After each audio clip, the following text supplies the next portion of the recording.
4. Не, подожди, пока тихая часть. Хорошо, я просто применяю аккорды. Да, тихо, поехали.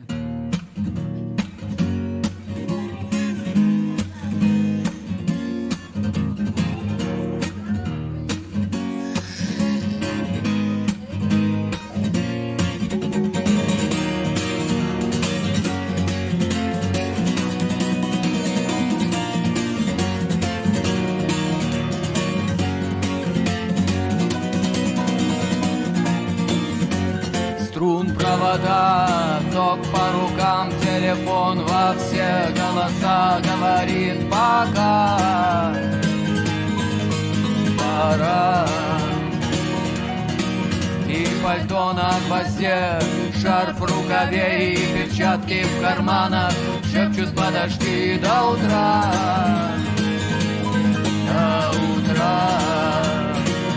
Но странный стук зовет дорогу. Может сердце, может стук дверь.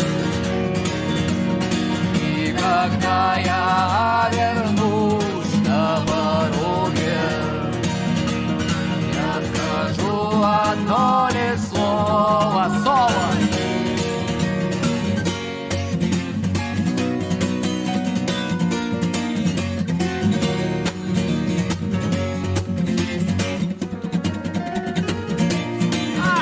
Опять на вокзал и опять поездам, и опять проводник выдаст белье и чай.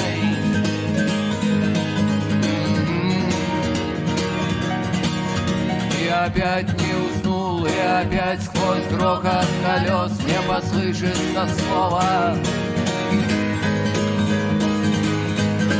Прощай, но странный стук зовет